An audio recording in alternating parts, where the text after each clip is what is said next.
Welcome, ladies. Welcome to the audience tonight.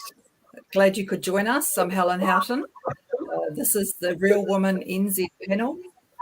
We have a live every Tuesday. For those who didn't tune in yesterday, for those who didn't tune in last Tuesday, I'm just aware that there's some background noise.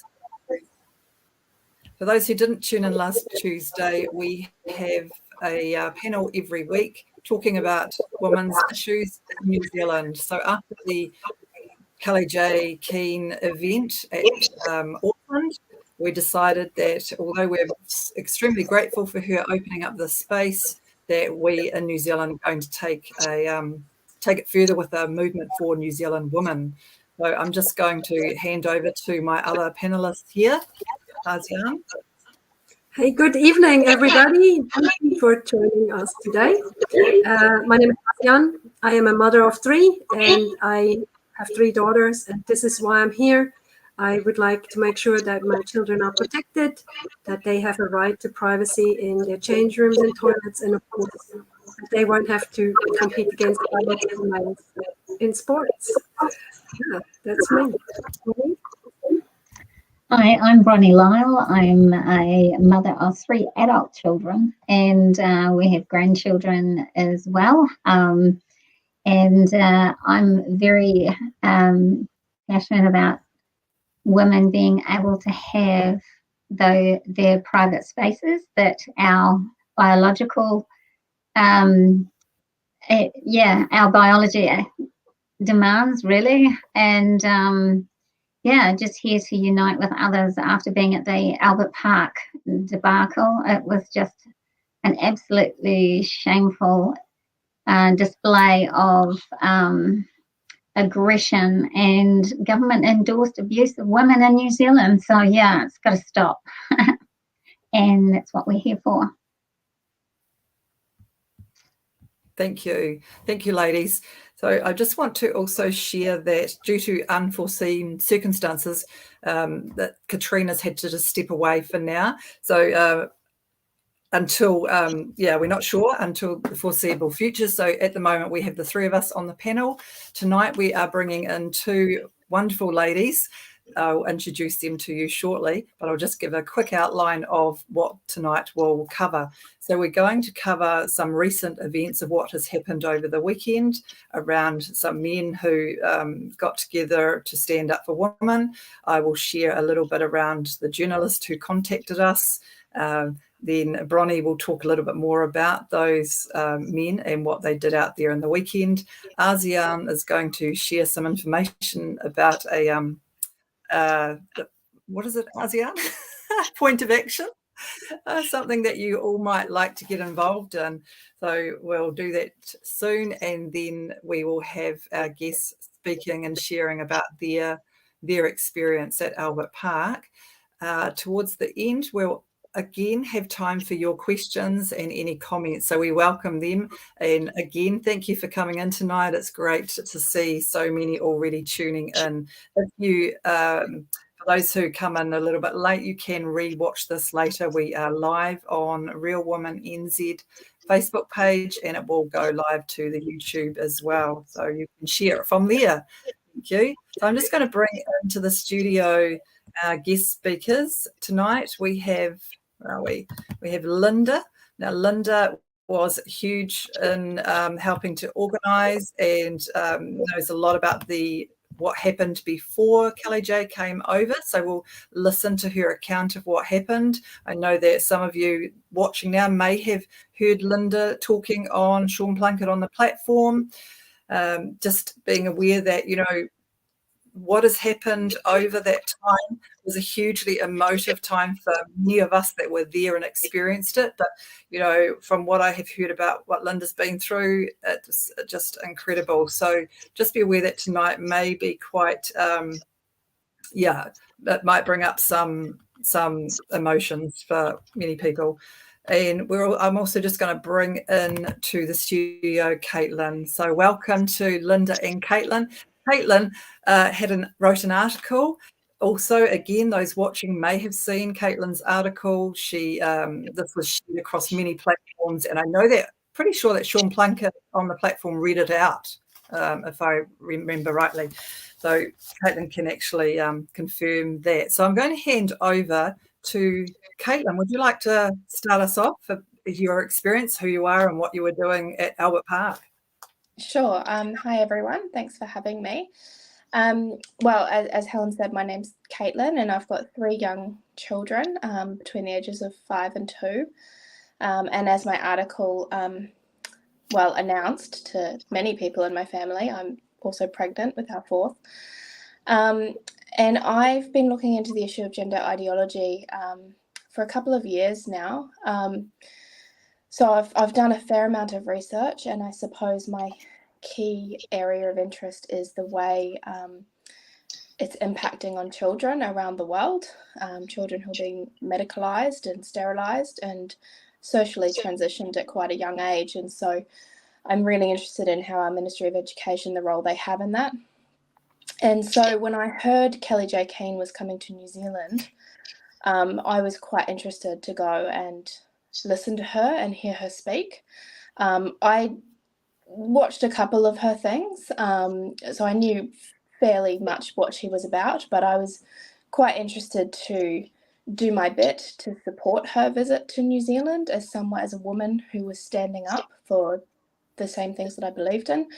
But I was also interested to speak, if I could possibly get the opportunity, to hopefully highlight to people in New Zealand, even if it was just a small group, some of the things that I'd learnt about what was going on in New Zealand, because I've found that most people are either totally unaware of the issue, or if they are aware, they think it's a USA problem or an overseas problem. They're not actually aware of how much of an issue it is in New Zealand.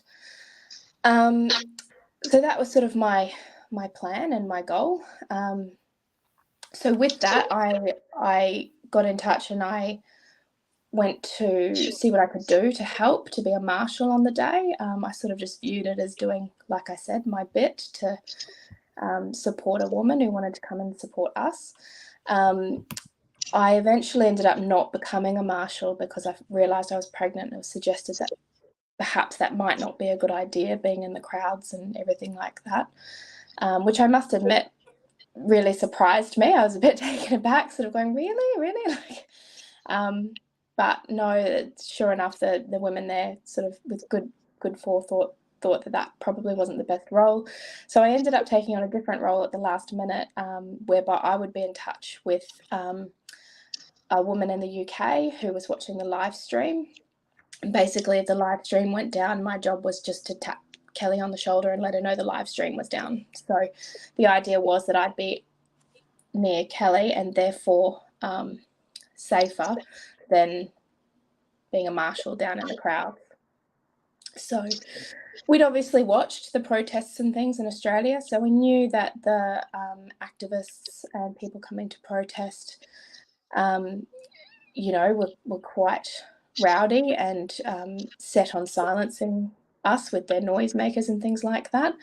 But at no point did I ever doubt that we would fundamentally be safe. At no point did I doubt that there would not be police there, or that that it might be unpleasant or it might be noisy, but certainly never violent, and certainly never what it was to become. So on the day we met down at the Art Gallery Cafe, and I got to meet finally some of the women that I'd sort of just been chatting to online. It might be hard for people to understand, but all this stuff is very grassroots. It's not like these big formal organisations with leaders and hierarchies. It really is just New Zealand women connecting online and sort of racking our brains as to what on earth we could possibly do about this issue to get the word out there, and to educate people and to try get the media to take an interest. So it was lovely to be able to have met a couple of women that, I'd chatted online to for a number of years, and by far and away I was one of the youngest there. So where we are talking predominantly middle-aged and older women, and in my article I like to say that just to make it really clear, who this mob was attacking, just to really illustrate that for people, that this is the group of people that we're talking about here. So yeah, we caught up, and actually one thing that really struck me was how fearful some of the women were to be recognised with a little suffragette ribbon on or something. I must admit, I was pretty brave. I was, what are they going to do? Like, this is New Zealand. Like, honestly, they might say something mean to me, but really, like, so I put on my little suffragette ribbon that they handed out, and we walked up to the rotunda. When I arrived, there was already a protester there who had no shirt on and was bald and sort of skinny, mean-looking fellow with tattoos all over him, with a big trans flag around him, and he was already at the gate abusing. Well, at that point, it actually could have very well been Linda. Actually, I hadn't met anyone, but the women who were monitoring who was coming in the gate, he was already there, sort of violently threatening and abusing them. And I'd just like to point out, at no point did any of the activist protesters request him to leave or to say, hey, mate, that's not on, head out. And that's a key point I want to make sort of later on when I talk about the media coverage of this. So he, without any sort of prompting at all, got right up in my face as well before I'd even gone in the gate, and sort of threatened me, and I just sort of shrugged it off and walked in. When we were in, so there's the rotunda with a steel gate around it. Then there was a gap of, say, I'm not sure, maybe 2 meters, and then another gate, and the protesters were behind that gate. So we were sort of within, around, in front of the rotunda, with a bit of a barrier between us and the protesters. And the noise from the start was astronomical. I mean, I knew, as I said, that it was going to be noisy, but honestly, nothing prepares you for that level of noise. And it hadn't even started yet, in terms of the noise. So I was definitely regretting not bringing some ear protection or something at that point. But it was still fairly calm. We were just standing around, sort of calmly waiting. There was one fellow in our side that had a sign that was pretty inappropriate. And I was about to ask one of the marshals if we should ask him to leave. But sure enough, a couple of other people had already spotted it, asked a marshal. And once again, it might have even been Linda, asked him to put down his sign. And, and once again, I just want to illustrate that in terms of there was not much to be managed on our side. It was very calm, very quiet, standing around, sort of observing. And the one sign that we saw that was offensive, we certainly asked for that to be put away, which was a great relief, because it's not what we wanted to be associated in. It's not what we're about at all. So that was that, just sort of standing around waiting, and then you could see the numbers building and building and building all around the rotunda. And then I guess sort of closer to 11, the noise really started to amp up. People were there. They had UE boom or portable speakers that they had recorded sirens. So they had the sirens and things recorded on their phones that they were playing at full blast on these UE boom speakers. There were pots, pans, drums, whistles, all sorts of noisemakers. And at one point, some motorbikes came along the street. I'm not sure who was on them, and they were revving and revving. And actually, the protesters were cheering, absolutely cheering with joy when they heard the revving, because it was so loud. So I'm not sure what that was about or who they were associated with, but that was any noise that happened, they would cheer it. And then come 11 o'clock, I sort of got up into the rotunda space, sort of waiting for Kelly to arrive to introduce myself, because obviously she's no idea who I am and I have no idea who she is. And the crowd is getting more and more frenzied. And at this point, I'm wondering, where are the police? Why aren't they here? I had assumed that they would be standing between in that barrier, in that corridor that had been created for them. So I was getting quite apprehensive that the police hadn't arrived yet. And I sort of thought to myself, well, gosh, they must be waiting for maybe a scuffle or maybe something to happen before they act. Maybe they have to have something happen before they act. But I still thought it was pretty bizarre that they weren't there, not even a presence. I couldn't even see a blue shirt as far as the eye could see. So that was sort of starting to get me a bit nervous, and I did ask one of the marshals, look, are there meant to be police here? And whomever I asked sort of said, yep, there's 9 here, I've spoken to them, they know about it, they're meant to be here, I'm sure they'll be here any minute. There's that sort of reassurance. And I think other people were starting to ask as well, like, are the police going to sort of monitor this? What's going on? And at that point, I couldn't even see how Kelly was supposed to get through to the rotunda, because she would have had to walk literally through the crowd to get there. So nevertheless, it sort of hit as sort of 11 o'clock-ish, and Kelly did somehow get through with her security through the crowd and up onto the rotunda. And as soon as she arrived, a person there who I think subsequently we found out to have been male, in a purple dress, the infamous tomato sauce incident on her. So that person had been hanging around for a while, actually, and pretended to sort of be light-headed and needed to be in the rotunda. So it was a big sort of premeditated event. And they removed her, and Kelly and Tanya were covered in tomato sauce or soup or whatever it was. And that was pretty shocking as a start. And it was almost as if that was a signal. I'm not saying, obviously, I don't know if it was or wasn't, but it certainly seemed that way, because it was almost as if that happened and it was like they knew and they just turned feral. They crashed down through the gates, and they came right up to the edge of the rotunda. The noise went to another level that I couldn't even believe it could get to. You couldn't hear yourself think, you couldn't hear anyone speak, and it was just an incredibly bizarre and scary and terrifying. The actual volume of the noise itself being something that on a really primal level scares you, terrifies you. And they kept pressing in and in and in, and Kelly was surrounded by her security. And at one point I was texting the lady in the UK to let her know what was happening, and she was asking me, like, should we tell her husband? What should we do? Where's the police?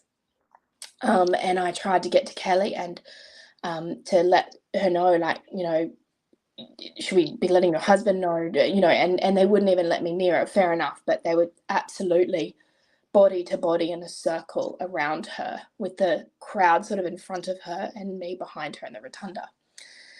So at that point, they hadn't come up onto the rotunda, but they were getting closer and closer and pressing in, and it was a 360-degree sea of just frenzied noise and people screaming, hurling abuse directed at her and baying for blood. And I just couldn't see at that point, well, obviously, how was she going to speak? That obviously was taken off the table immediately. And all we could keep asking was, where are the police? And I think for a good 10 minutes, we probably stood around just waiting for the police. And in my mind, I naively, genuinely thought, well, the police will be here any minute. They'll push them back. Who knows? We might even get to speak still. And, it'll all be okay. So we'll just wait here, we'll hunker down, and the police will be here. The police will come. They know we're here. They know the situation. They won't just leave us here. We'll wait. And it became increasingly apparent to everyone, including the crowd, that the police were just not going to turn up. And you could tell there was a moment in there where it became really obvious to everyone, I think, that they weren't going to come. And the impunity with which they acted just stepped it up a notch, big time. And it started to get really frightening at that point. People were coming into the rotunda from the back. We still weren't being surged in the rotunda, but they were certainly coming into the rotunda. And you could see as each person came into the rotunda and still no police came, you could just see everyone else calculating, oh, well, obviously I can do that too. Somehow they left and got Kelly out, which there are videos of. I, at the time, had no idea how she got out. When I saw that they were making a break for it, I genuinely couldn't see how she would get out. I knew if she if they managed to get her to trip or fall, that would have, or any of the women surrounding her, they would not have gotten up again.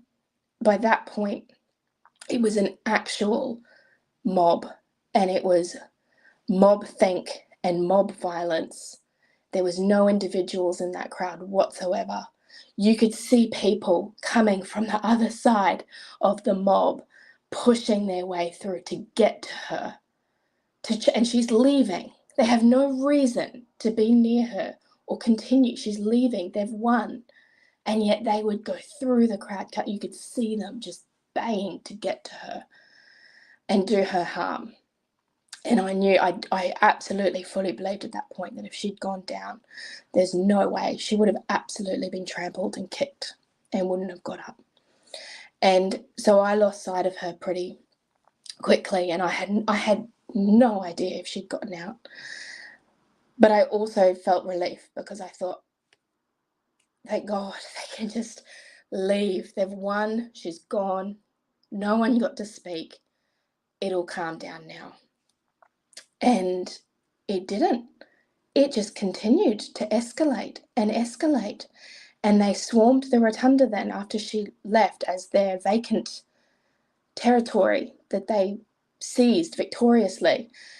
And I saw then that they were shoving the remaining marshals. The marshals had fluorescent vests on. And I could see them shoving Linda and other women around like a ball, like a beach ball. They were screaming in people's... I only had the little ribbon, so I think maybe with my hair out, they didn't quite always see which side I was with. So I got a lot of incidental shoving and screaming, but not much directed at me as a person.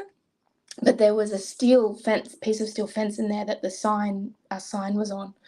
And there were women, including myself at one point, sort of in front of it, shielding ourselves from the mass of people that had come in from the back. And then they started shoving the fence over. They were trying to topple it over and crush the women on the other side of it. And I was on the edge, so I could come out. At one point, I screamed at them to stop. And I remember one of the men looking up, sort of dazed, and he did stop for a minute. But then another scuffle came out somewhere else, and he got straight back involved with that.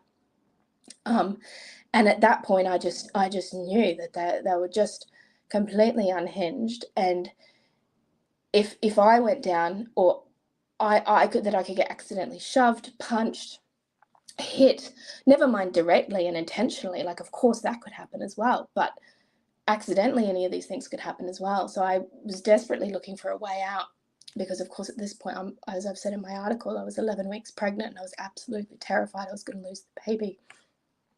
And I thought, I'll climb over the seat, and it's surrounded by rocks. And I thought, okay, I can't go out the front. It was the worst frenzied area, but there's a shorter path if I could go over the seat.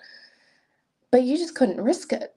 You could get accidentally pulled, pushed, and if you went down, if anyone went down in that crowd, there was no way they were standing up, no matter what side they were on, because it was a mob. Eventually, there was a tall man in there, a journalist, who asked me if I was all right, because I was quite clearly not all right. And I said that I wasn't, and he asked me if I was a part of it. And I sort of, when I said this, when I say asked, you're screaming at people and you're trying desperately to read their lips and lip read, and you're right up against someone's ear, And he asked if I was sort of organising it, and I sort of said, no, not really, like it's too hard to explain.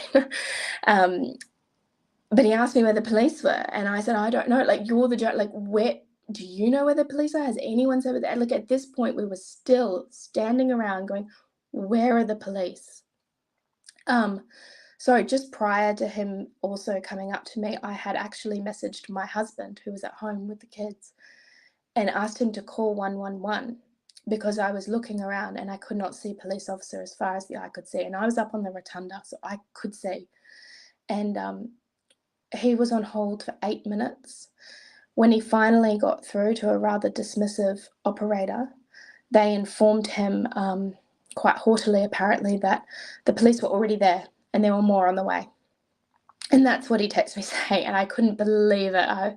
So sort of after texting him, I had the interaction with the journalist, and he asked me if I wanted help getting out, and I said yes. And so he took my hand, and he's this enormous 6-foot-something man, and man, the difference between being a man and a woman in a crowd like that really became clear, because he could just cut through them, and he had the camera as well. So I just followed him behind, and he got me out, and he sort of popped me on the edge, and then he went in, and then that's when I checked my phone, and I saw the text from my husband saying they're already there, like there's more on the way. And I looked back at the rotunda and looked over the whole park, and there was not a single police officer to be seen.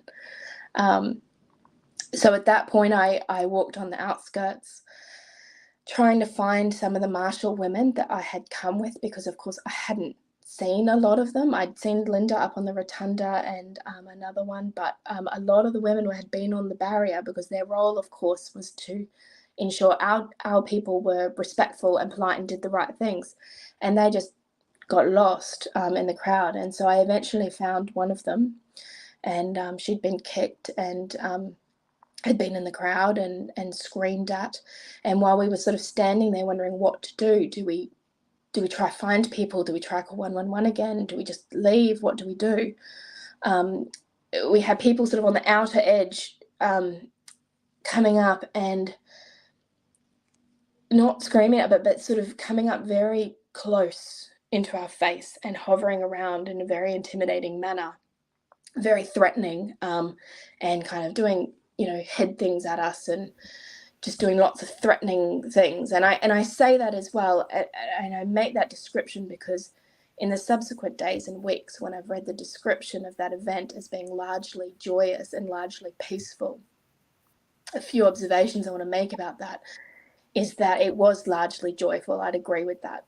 They were an absolutely joyful, frenzied, violent mob who rejoiced in every woman they screamed at and kicked and shoved and tried to crush with that fence. It absolutely was joyful for them. It was not peaceful. And the ones on the edge, at no point, either at the beginning, middle, or end, at no point did they try and moderate their side, distance themselves from their side, control their side at all. So they absolutely were all complicit, whether they were on the outside with Marama Davidson and whoever else. They were standing there watching a violent mob complicitly cheering it on. So yeah, it might have been more peaceful on the periphery because they were standing there cheering on a bloody good show. And that is not the same as a joyful and peaceful event where people went there to democratically say their piece. That is not what happened at any point, whether you were in the middle or the edge. And so we got out and we left, and we ended up walking away and taking off her vest and my ribbon because we were quite scared at that point and we were being followed. So everywhere on the edge we tried to go, we were followed. So we eventually had to remove our things and walk quite a distance and get right out of the park and down to Prince Street, and before we stopped being followed. And I've heard stories since of people being screamed at all the way to their cars. So I think in that respect, we got off quite lucky, but they were not letting any of us go easy. At that point, we were trying to desperately find the other women, and we were trying to text and gather. And I think later on, eventually, some police turned up to the rotunda to help some of the marshals out much, much later. But I never saw them, and they were certainly never there when I was there throughout the main event. So that's what happened that day. We could have booked a venue. It would have been cancelled. Could have left Kelly in the UK and tried to speak up ourselves. We never would have got a voice, just like we haven't had a voice for 2 years. So we stupidly decided that we'd go and speak in a public park, as is our democratic right and arguably our democratic responsibility if you think of what's at stake here.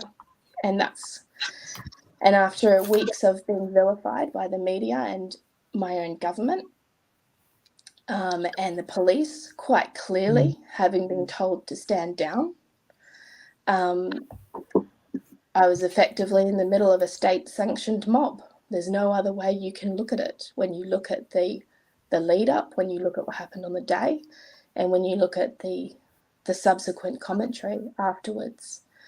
The police were an absolute disgrace. I took my husband to the cricket later that afternoon, very shakily, I might add. Did not feel like doing that. Saw more police at the cricket that afternoon than I did that entire day. So that's my story. Caitlin, thank you so much for coming on tonight and sharing your story. And this is what we want to provide on this platform, a chance for women to share their stories and accounts of what happened. So I just want to make note of that right now for anyone that's watching in the audience.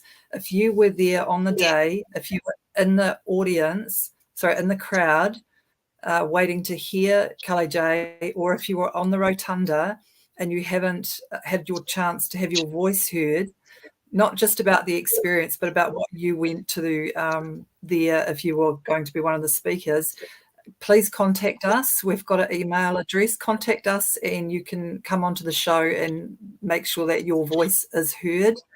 This is what we were going to continue doing so that we do get women's voices heard without having the fear that many of us here had to endure, and some of you out there in the audience. As you can hear from Caitlin and see from the body language of others here, it was a trauma.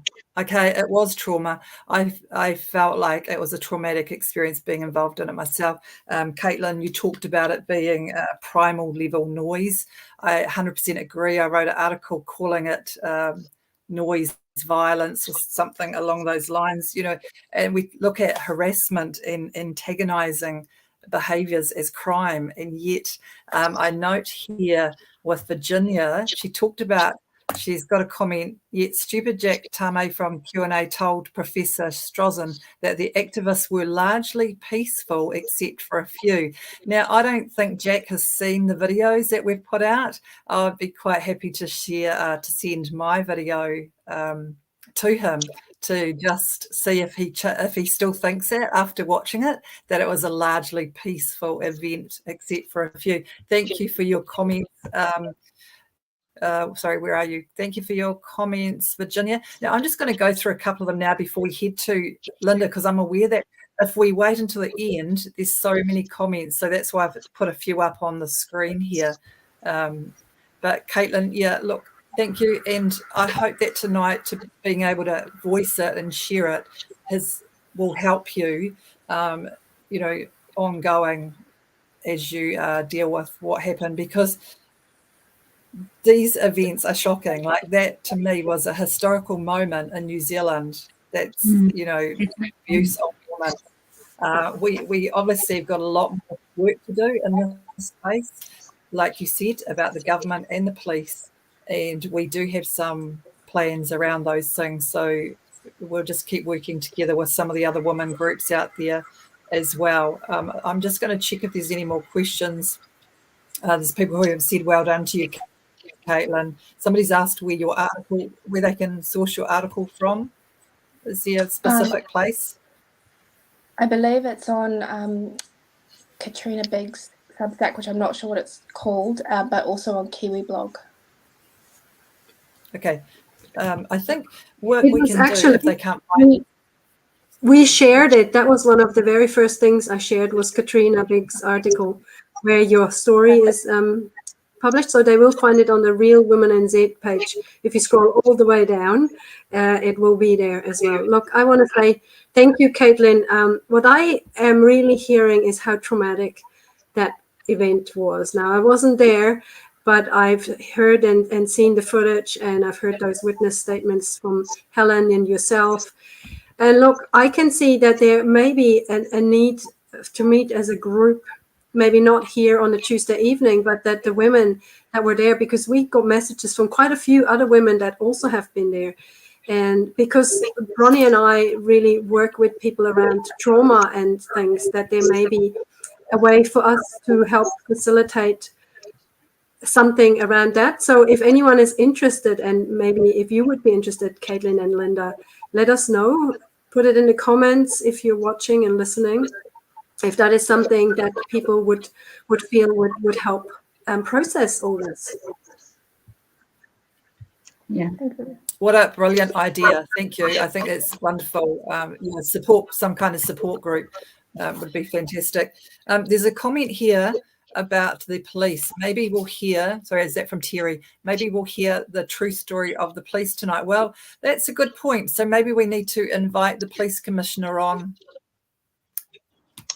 to share what happened or what didn't happen. Maybe one of our team can actually get onto that. So thanks for your advice, Terry. I don't know about Okay, how about as I go through this quickly, just before we bring you on, if you don't mind, just one more minute, I'll just check if there's anything else here for Caitlin. Melissa said, would have been the complete opposite if it was the other way around. Yeah, I think we know what she meant by that. Yeah. Linda Sheldon has agreed. Jack Tame, what is that one? Sorry. She saw the interview and, oh, okay, so he's a media puppet and all his interviews are scripted. Golly. Really, Jack? Come on. Surely you can do better than that. Kenzie I've watched that interview today. I watched the interview and it's true. And he spouted back that whole thing that it was a peaceful protest and, you know, and it was a little bit of shoving, but it was all love and light. And, you know, that's so not true. I mean, anyone who's watching just one single video can see that that was not the truth. But it was a good video and I would recommend for viewers to watch it. It's all about freedom of speech and the importance that, you know, censorship cannot happen. And we've experienced how much we've been censored. And that's why we're here, right? Because we want to have a platform where women are allowed to speak and not censored by an angry yelling mob. I agree. I think everyone should watch it. It was she was very, very good in how she, you know, came back to Jack, but he tried, didn't he? He really tried, and it was like, come on, Jack, you can't get it. You know, he couldn't win either way because she was so realistic and real common sense. You know what I mean? It's just, yeah, please watch it, everyone. So we've got Kenzie who said New Zealand Police Conduct Association, hope you know how appalled and disgusted. Yes, Kiwis are with you. Never mind the fake narrative the media tried to spin about it. Thanks, Kenzie. Yes, I totally agree with that comment too, because, you know, we know that the orders were top down, but I would like to say that Kelly J did say that she was very grateful for the way that the police that actually were in contact with her were amazing and very supportive. So they were clearly under orders. We were there and my husband went and gave some of those police a rev as well, saying, why the heck aren't you doing something? And it was just so obvious that they were not allowed to intervene, and therefore it was supporting the whole mob. It was just disgusting. Yes, they did. Embarrassed our entire country. And yeah. So we've got a few. So some of the comments we're not going to get to all of them, but they will be up online so people can go and check those as well. I will have another look at them while Linda comes in to have a chat. Thank you again, Caitlin. Thank you for being here. Just obviously stay here, and you know we may be able to still have time for a chat afterwards as well. Really appreciate your time and hope that you are looking after yourself and your baby that's yet to be born. So thanks. Yeah. Linda, could you jump in there now? Thanks. Hi. It was kind of hard to listen to, Caitlin. I'm really, really sorry that you and the other women that came there in good faith to find a voice, you know, got beaten up. I'm just having a little bit of trouble here getting started, because every time I hear the stories, it's tough. I actually haven't looked at the videos. I did look at yours, Helen, and I have to watch everything with the sound off. And some people have brought things to my attention, but I actually can't relive it in like real time, if that makes sense. So a lot of people may not realise, but I did have a role on that day and on the days and weeks before the event.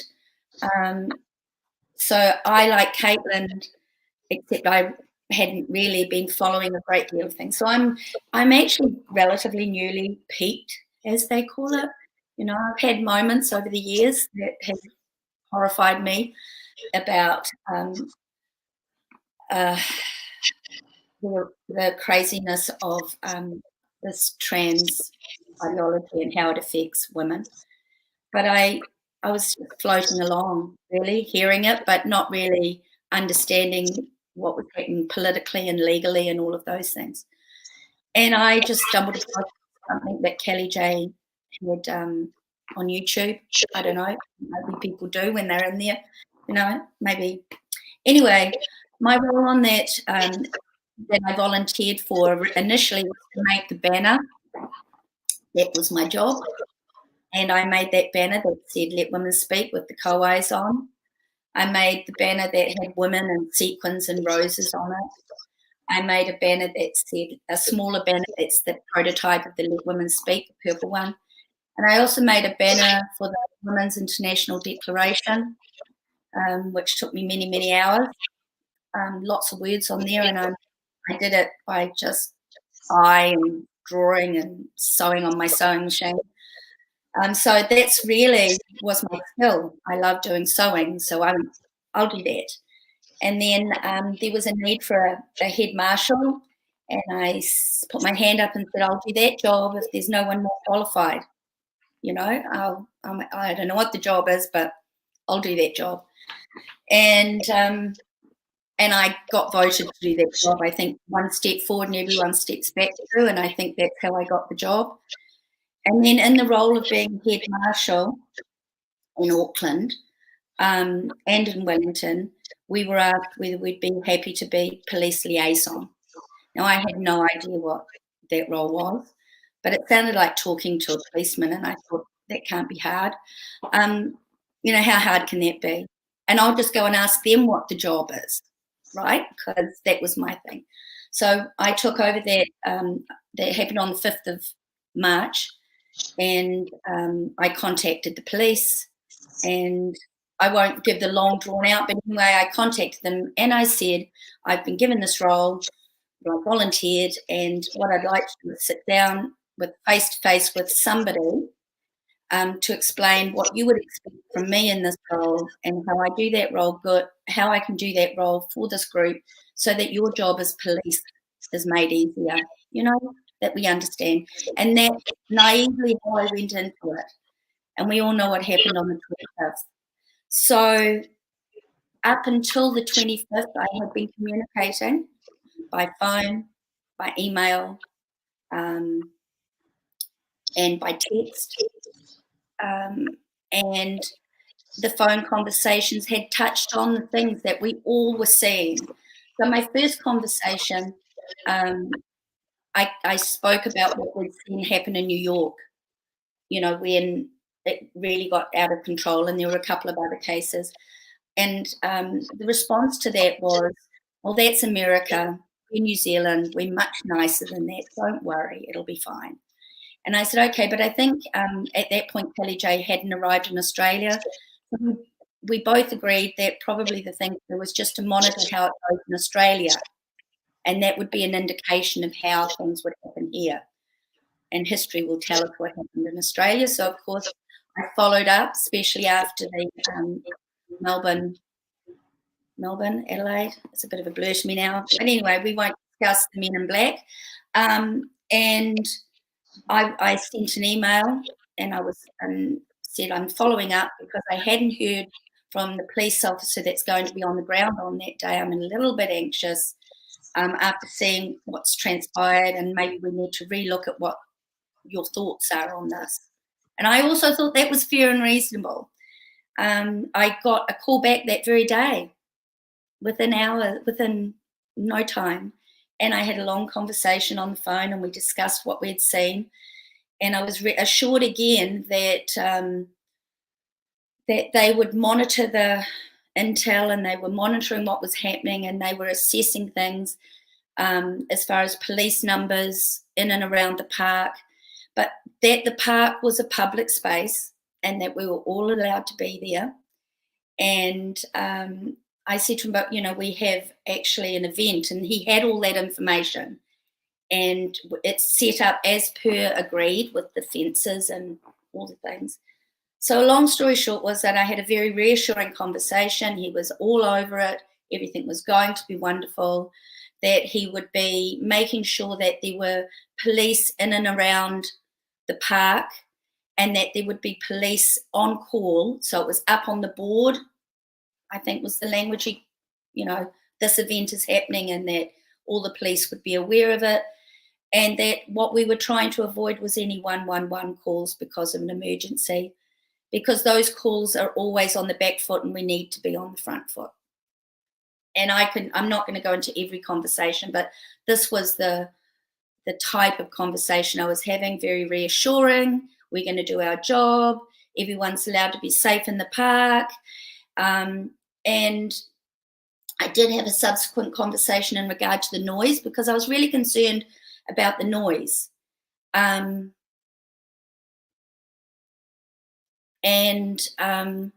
I'd looked up noise control and noise levels, and I'd run Auckland Council noise control, who had said, yes, we will respond to complaints about noise unless it's a protest. And if it's a protest, we won't respond, because then it's in the hands of the police. And I was really confused by that, because I know noise is noise, surely. So anyway, that was significant to me, because I thought, well, if that's the case, because I thought, I know what we'll do. We'll all go on telephone tag, and as soon as the noise starts, we'll ring noise control. But noise control just told me, even if you ring us, we're not going to do anything, mate. Because if it's considered a protest, then it's in the hands of the police.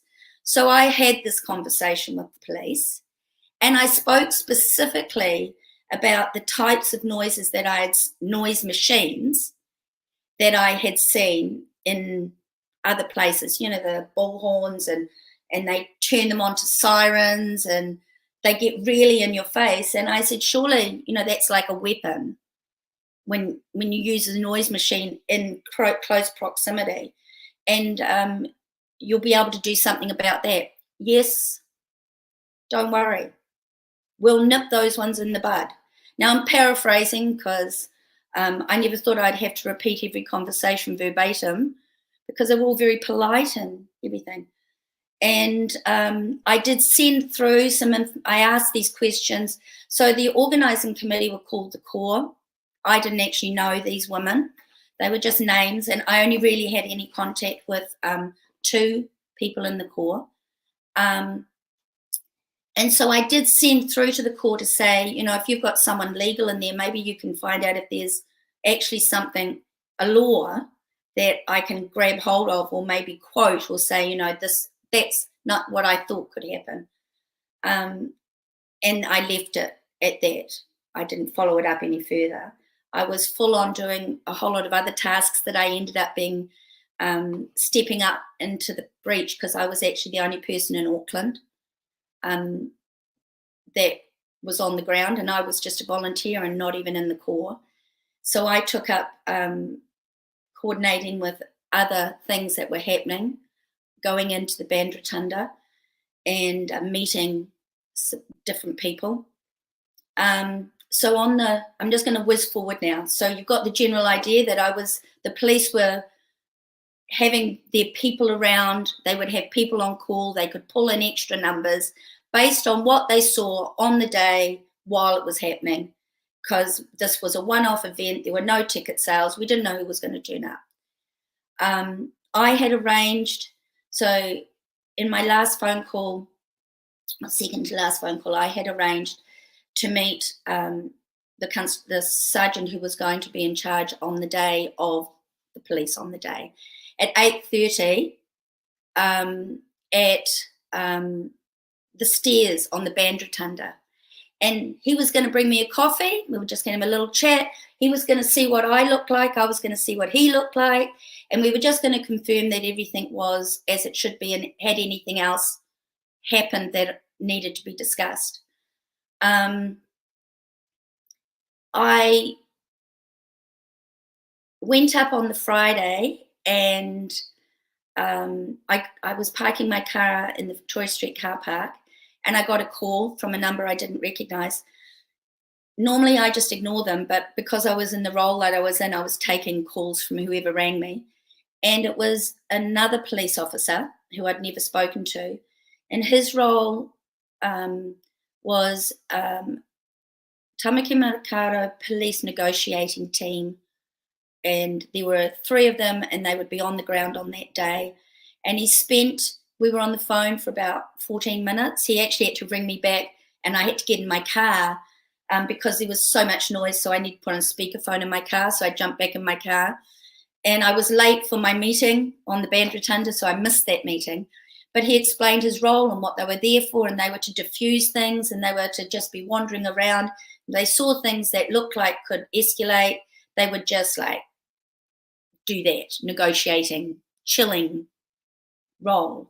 And we had a very pleasant chat, and I thought, that's wonderful, great. Well, he said, I'd really like to meet you. And I said, well, great, as it happens, I'm going to be there at 8:30 in the morning meeting this other police officer, so we can all meet together, and then we can just get on with the day. Well, none of those meetings happened on the Saturday. And I've since looked back at my correspondence, and there was nothing to indicate that they weren't following intel. And there was somebody else in the court, not in the call, but there were some emails being sent through that were being signed on behalf of myself and the person in Wellington Police Liaison, sending intel that was chatter that was coming through on Twitter and all of these things right up until that Saturday. So what I can say is on Saturday morning, when I arrived at precisely 8:30, and there were no police there, we were supposed to have the bollards lowered to be able to drive in.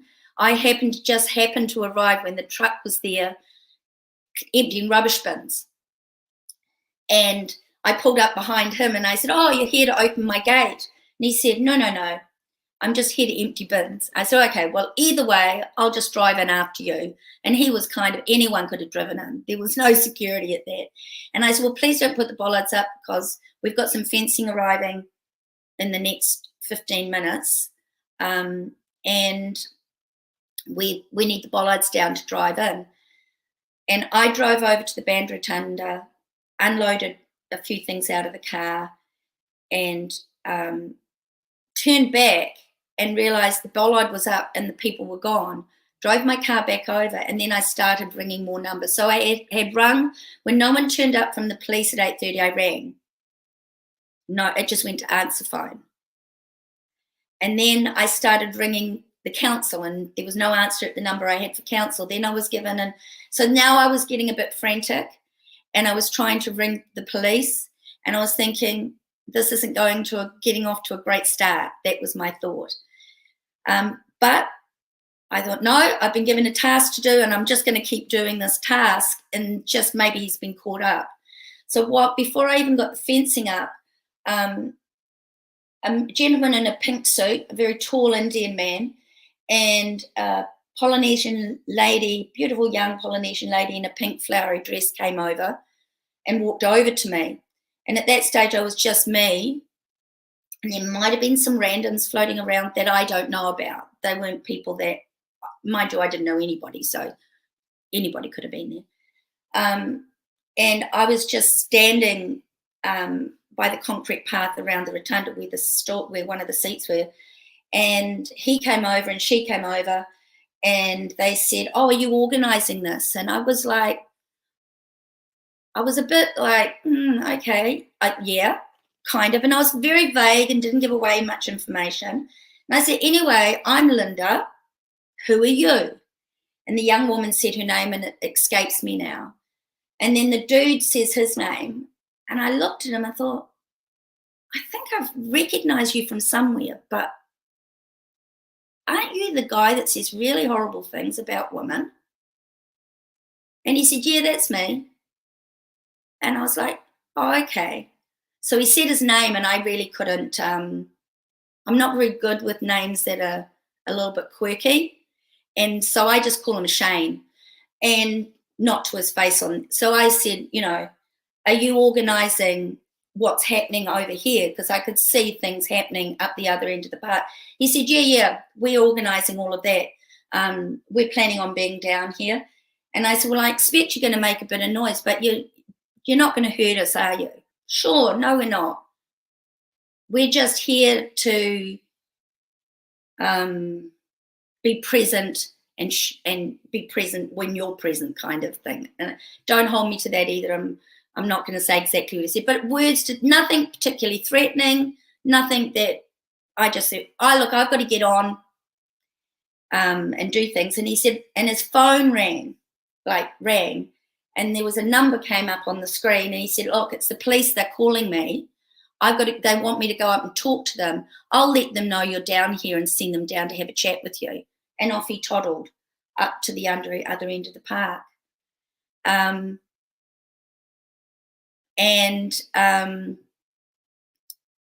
Then the day I was stressing. I couldn't find police. I was stressing. The bollards weren't down. I was running around to anyone in the park that could possibly help, because my husband had arrived with the fencing, and I just said, "We've got to get it in." He said, "Okay, right, we're just going to have to carry this stuff in." So we carried all the fencing in, and a few people helped bring the fencing in. And then we got the fencing all set up in the big circle. And then I just put a thin rope. I used my pigtails that I have on the farm here to create the area, because I didn't think the women needed to be fenced, just they needed to know not to go back further. And so I had created about 3 meters between the rope and the fence, as big as I could make the circle with the fencing. And when I should have mentioned that when we arrived, the sound man had arrived ahead of me, because I actually had been sick all night and I was planning to be there at 8, but I'm not going to say why I was delayed, but it wasn't pretty. And I got at 8:30. As soon as I arrived at the band rotunda, the stairs of the band rotunda were all like wet and like glass. And what had happened was whoever had been posting all these posters had thrown the wet glue onto the stairs. And so I went to my car, and I had an old horse blanket in the back of my car, and I put it down over the stairs so people could actually walk up and down without falling over. So anyway, to answer everyone's question, I did finally talk to the police, and I pulled the policeman. I found him. I found a junior police officer, asked where he was. He was up in the trees way over here. I ran over. I persuaded him to come down where we were. I got him to check everything and said, "Was this as the consented plans?" He said yes. And I said, "Are you happy with how I've created this like no man's land so we can see where everyone is and you can see?" "That's great." And I said, "Excellent. Well, and then I just got on and did things, and I assumed he would just step up to the plate then and organise whatever his job was on that day. Well, that didn't happen. The noise level, as we've all known, as the people started coming down, the noise raised and raised and raised. So everything's set up, and I had 2 people that were related to one of the marshals who had some experience in security previously, and they said, "Can we help?" And I said, "Yes, if you can go up on the rotunda and you can see everything from there, and I'll check back with you." So on the day I wasn't head marshal, my role was taken by Tanya, and Cherry became a marshal on that day. And my role was to be at the back behind the women and to be sure that no one interacted with anyone, no one faced their signs that way. And that's what I did. I gently turned signs around, and everyone was behaving as they should. And the fence behind me, I was there by myself until the other marshals came up. So between 10 and 10:30, the noise in the crowd was building, but it almost moved down at one point like a military fashion, like it was dribs and drabs, and then it just seemed to be surrounded, and the noise went up. And Linda, couldn't actually. Linda, can I just jump in? Sorry, Yeah. I'm just going to jump in just for a minute, only because I'm looking at the time and it's 8:30. Oh, sorry. No, that's okay. We talk about what happened? Maybe if we fast forward a little bit just to get to you on the road. Turning up. Rotunda. Yeah, so I'm up. So before I got to the rotunda, Kelly J had turned up. The sound had gone crazy. I had moved around. I was called around because somebody had jumped in. And I was standing around where Kelly J had come through. I couldn't see her. I'm only 5 foot tall. I can see people's belly buttons. I'm really tiny. And the first fence got ripped up and thrown down. And I stepped forward to pick it up, and they just stood on it. And I got attacked there. That was where I sustained the damage on my foot by a very large man who people have now said was kind, but he wasn't. And I was rescued, ironically, by my husband, who had just dropped off Kelly J up on the stage with her water, and he'd walked around to see. He thought a woman being attacked, realised it was me. So I got out of that. I stepped back and I stood there, and I ran out of the crowd and over to the police van, and I tapped on the police van's window, and I said, "We need your help in here." And he was very casual. Then I ran around all the police till I found the commander in charge, and I said, it's crazy in here. People are getting crushed. We need some help. He said, we're just formulating a plan. At that point, I realized there was no plan. There was no formulation. We're on our fucking own, right? So I ran back around the band rotunda and came in from the bottom. And I'm only little, and how I get through crowds is I just poke people in the stomach, and they automatically just move out of the way. I've been doing it for years. It's very successful. And so I poked people and got up where there was a lady trapped at the bottom of the stage. I helped a man get her onto the stage thinking she was safe. I walked between Kelly J and the security and around behind the fence. And that's when I realised that fence was going to become a weapon. Like, my instinct said to me, this is not good. This is really bad. And I became aware of how the people were starting to make their way onto the rotunda. It all happened very quickly. I stood to protect the fence, God knows why. And then a group lunged towards the fence and reached up to grab the banner because they would obviously wanted to see through the fence. And as the banner came over, I reached over and I wrapped it in my arms, and they grabbed me and they just threw me all over the band rotunda like I was a rag doll. And they smashed the dowel. There was a piece of dowel running through the top, and they were holding one man, nasty little man with a whistle in his mouth, snapped the piece of dowel, and he was shaking it at me. I reached forward and ripped the whistle out of his mouth, but not off his neck. And they were just throwing me everywhere. But my heart just said, you're not getting the banner. You're just like, and at that point, Kelly J was still on the stage.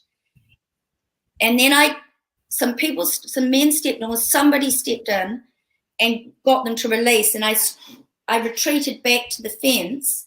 And that's when they were filming. Kelly J was going off and the cameras were all facing over to the side. I reached out to the camera guy and said, I need some help. Like, maybe if you turn the camera. And he just goes, can't hear you. Like that. That was the body. Well, you can't hear, right? But he could see what was happening. Then they grabbed me a second time, which is when your camera caught me. And ironically, I just keep disappearing because I'm really tiny, and the only reason you can see me is I'm wearing bright print fizz. But I just disappear underneath them. And then I get rescued again. And at that point, I'm standing at the end of the fence. And I realise one leg has been lifted out, and I'm trying to lift it back in.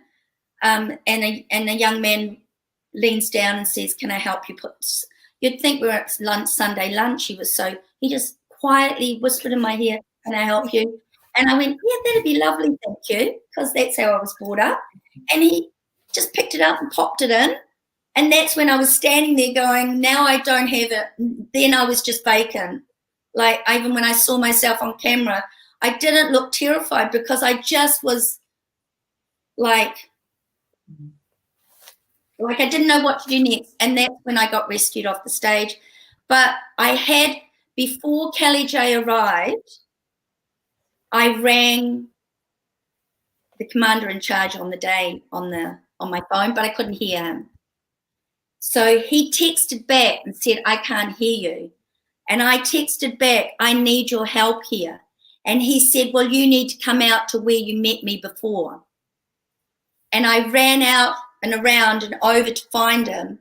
And I said to him, "We need you to get in here. Like, this is, they hadn't broken any fences. Kelly J hadn't arrived. But I was like, shit's going to go down here any minute. I don't know what's going to trigger this, but something is. You need to get in here." And he said, "I'm not here to protect you, and we're not coming in." And so I ran back, and then everything else was caught on video. So you can see me on the 360 video. I pull my phone out of my leggings and I talk, and then I put it back in. And so I went over to him. He was standing over at Princes Street with maybe a dozen police people floating around. He just said, "We're not here." And when I went back out and asked again, he said, "Well, we can't come in because we're formulating a plan." And we were just abandoned. Everyone was abandoned. I was terrorized. I'm really, really tiny. And I actually didn't realize how tiny I was till I saw the videos. And I kept just like disappearing, and I was wondering where I was going. It was just because everybody else is like up here, and I'm like no bigger than a 10-year-old. So I was very conscious of my role, and that the fact that the police had just abandoned us, and I didn't give up trying to get them over there. You know, I tried. I begged, I said, "I beg you to come." I begged every single police officer. And when it was all done and dusted, they were route marching those poor women out. I wouldn't leave. I stayed till the last woman was out of there. And even then I said, "We need to go in and get our property. Can you at least come into the park while we gather up the fences?" "No, we're not here. We're not your private security. We're not going to help you." So then I just had to suck it up and start gathering up. I couldn't believe, I couldn't believe what you had to actually go through and stand. And you know, I never met you or Caitlin before now, actually, right now in person. So on the rotunda when you were there, I just couldn't believe that you were such a brave woman, like you said. And I have said it when I spoke to Sean on the plunket, that this tiny woman who we had to make sure got off the rotunda because she just wouldn't. She was like this brave, staunch woman going down with the ship. So kudos to you, Linda, but please don't put yourself in such dangerous positions. You don't have to carry it all. We really feel for what you went through, and like Asian mentioned before, if we maybe have a quick chat afterwards too, to see if we can set some kind of support group up. I think that's great.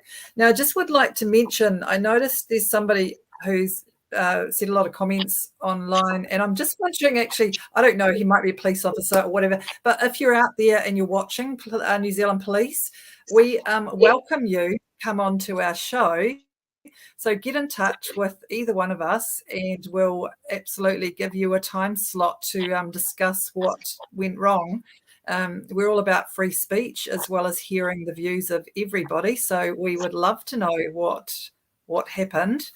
And thank you, Caitlin and Linda. We're just going to finish off with a couple of things because I'm well aware it's 8:40 and we don't want to, I mean, although the audience is still there, thank you for being patient, and obviously you want to hear the stories of the women anyway. Reminder, get in touch with us if you want to be on the panel to talk about your experience on the day or anything else. Now, either Bronnie, did you want to talk about the man thing that happened? Well, there was a woman.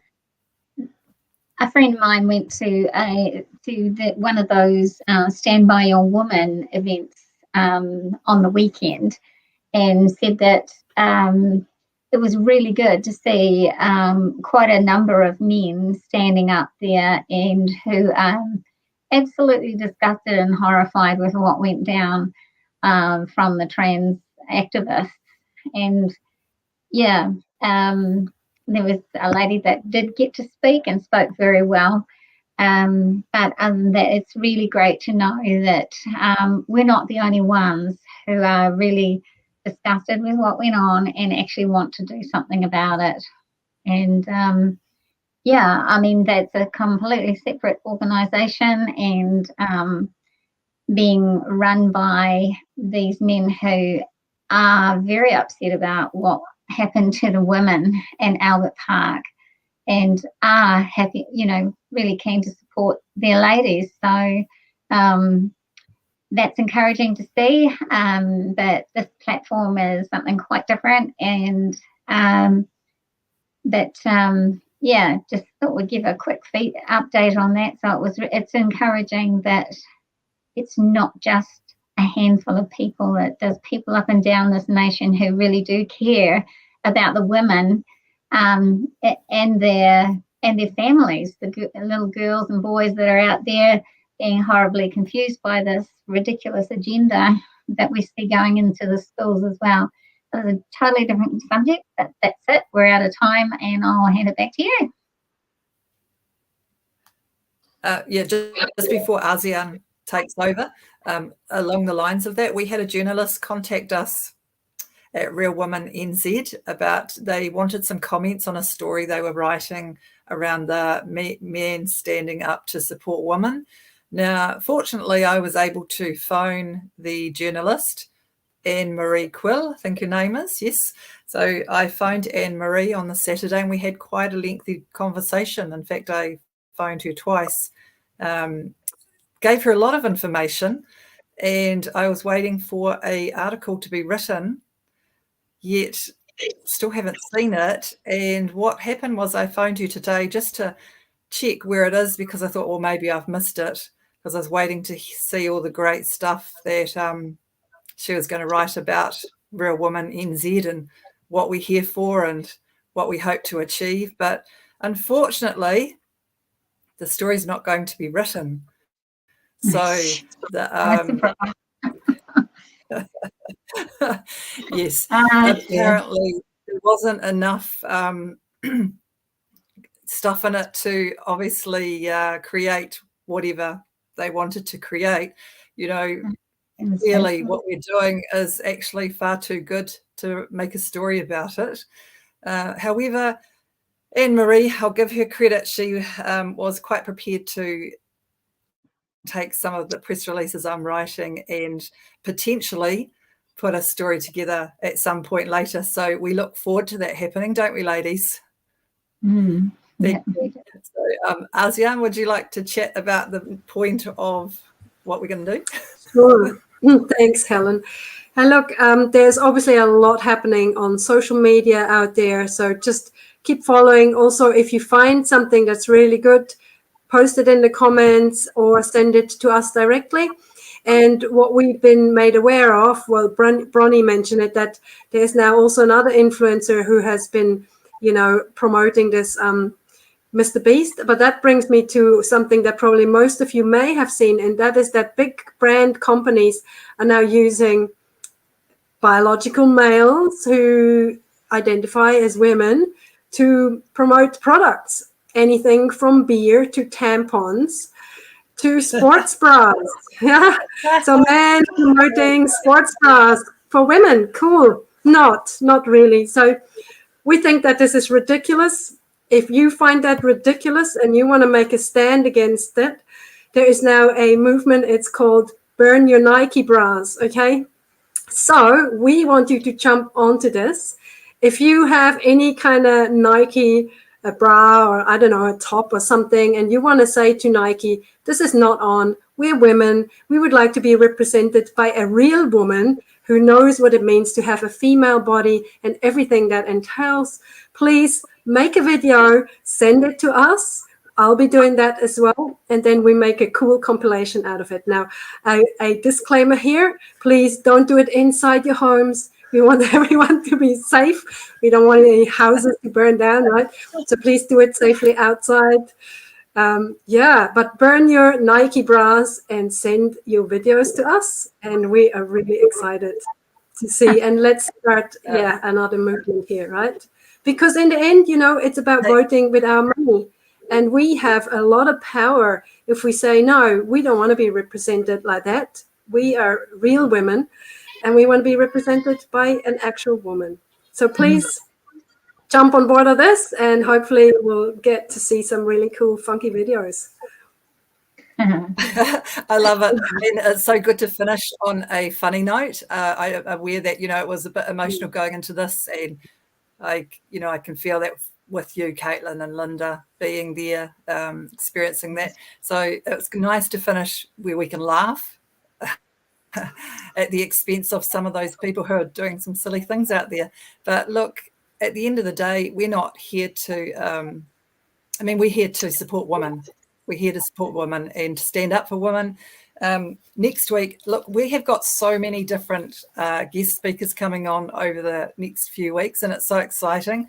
So next week, who we're having is Michelle. I'll just let you know, Michelle is the co-founder of Women's Action Group from Southwest Victoria in Australia, and she's also from the group Mana Wahine Kurero. Sorry, my Māori, my te reo is not flash.